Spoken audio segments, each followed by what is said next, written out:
सार्वत्रिक निवडणूक 2025-2030 च्या निमित्ताने आज इथे जमलेले आपले उमेदवार सौ सुप्रियाताई खराडे, योगिता जगताप आणि अख्तरभाई आंबेगरे. तुम्हाला सर्वांना माहितीच आहे की 2 तारखेला निवडणूक होत आहे, मतदान होत आहे. 2 तारखेला सर्वांनी नारळ व छत्री, आपले जे उमेदवार आहेत त्या उमेदवाराचं चिन्ह आहे छत्री, हे तुम्ही जास्तीत जास्त लोकांपर्यंत पोहोचवायचं आहे. सर्वांना हे माहीत पाहिजे की आपल्याला 3 मतदान करायचे आहे ते छत्रीला, आणि एक जे मतदान करायचे ते नगराध्यक्ष पदाचे आपले अधिकृत उमेदवार राजेंद्र सिंह यादव मेहरबान, त्यांचं चिन्ह आहे नारळ. या चिन्हासमोरील बटन दाबून त्यांना भरघोस मतांनी विजयी करायचा आहे. तुम्हाला सर्वांना माहितीच आहे की या भागाचा जो काही विकास आहे आपण केलेला आहे. जास्तीत जास्त या भागामधील पलीकडची जी गल्ली आहे तिथं कॉन्क्रीट रस्ते आपण केले आहेत. त्या भागामध्ये चिखल होतात ते आपण पूर्णपणे त्या भागामध्ये कॉन्क्रीट रस्ते केले. या भागामध्ये पण रस्ते पहिल्यांदा खराब होते, त्या भागामध्ये आपण डांबरी रस्ते केले. त्याचबरोबर आरसीसी गटर्स या ठिकाणी केलेले आहेत. पण आमच्या निदर्शनास असं आले की जी काही गटर आहेत ते घाण होतात जास्तीत जास्त, त्याच्यामुळे दुर्गंधी वगैरे होते. पण येणाऱ्या भविष्य काळामध्ये इलेक्शन झाल्यानंतर आम्ही हे सर्व गटर बंद करून या ठिकाणी आम्ही पाईपलाईन मंजूर करणार आहे. त्यामुळं हे रस्ते मोठे होणार आहेत आणि दुर्गंधी दूर होणार आहे. त्याचबरोबर आपल्या शेजारी बारडाबरी झोपडपट्टी बारडाबरी आहे इकडे या साईडला. तुम्हाला मी आश्वासित करतो की हे जे काही बारडाबरी इथं कचरा आहे तो कचरा पूर्ण मुक्त करून या ठिकाणी आम्ही पूर्ण ग्राउंड तयार करणार आहे. आम्ही बघितलेलं आहे की या भागातील लोकांना फार त्रास होतो. ज्या वेळेला इथं काहीतरी पेटतं त्यावेळेला फार त्रास होतो. आम्ही तुम्हाला एवढंच सांगतो की या ठिकाणी येणाऱ्या 5 वर्षात आमचं एकच टार्गेट आहे की रस्ते झालेले आहेत, गटर पण होतील. या भागामध्ये सीसीटीव्ही कॅमेरे पण आम्ही बसवलेले आहेत. काही काही दुरुस्तीची कामं आहेत ते पण आम्ही करून घेऊ.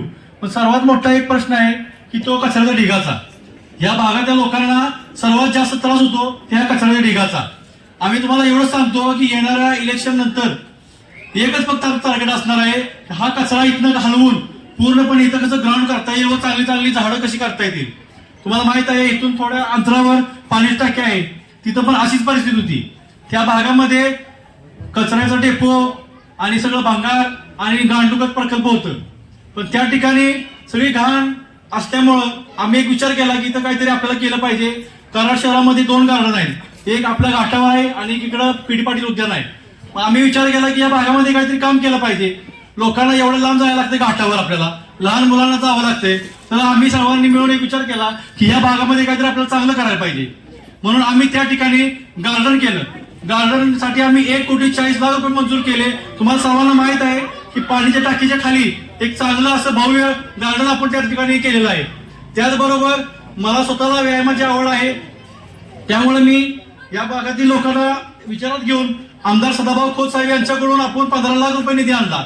त्या निधीमधून आपण तिथं त्या ठिकाणी जिम मंजूर करून आणली. सर्वांना मोफत आपण व्यायामशाळा चालू करून दिली. त्यामध्ये सर्वजण व्यायाम करत आहेत, सर्वांना त्याचा लाभ होत आहे. दुसरीकडे कुठं जिमला जायचं म्हटलं तर 1000-1500 रुपये फी घेतात, पण आपण ती जिम फ्री मध्ये ठेवली आहे. 10 रुपये पण आपण त्यासाठी घेत नाही. त्याचबरोबर आपल्या इथं राहणारी जी लोक आहेत सर्वसामान्य आहेत, गरीब आहेत. कोण 1 खोली 2 खोलीत राहतात, कुणाला आता सर्वजण शिक्षणासाठी बाहेर असतात. त्या लोकांना 1 खोली 2 खोलीमध्ये जे राहतात त्यांना अभ्यासाची घरामध्ये कसं तुम्हाला माहित आहे अडचण असते, अभ्यास करायला प्रॉब्लेम असतो. तर आपण तिथे या ठिकाणी लायब्ररी चालू केली. त्या लोकांना तिथं लायब्ररीमध्ये अभ्यास करता यावा म्हणून आपण तिथं लायब्ररी केली, ती पण आपण मोफत ठेवलेली आहे. म्हणजे या भागामध्ये आपल्याला जास्तीत जास्त विकास कसा करता येईल ते आपण 100% प्रयत्न केलेले आहेत. आणि या भागाचे जे काही अडचण असतील ते येणाऱ्या 5 वर्षांमध्ये तुम्ही आम्हाला सांगा. आम्ही त्यानंतर हे सर्व जे काही प्रश्न असतील ते सर्व आम्ही मार्गी लावू. तुमचं एकही काम शिल्लक ठेवणार नाही.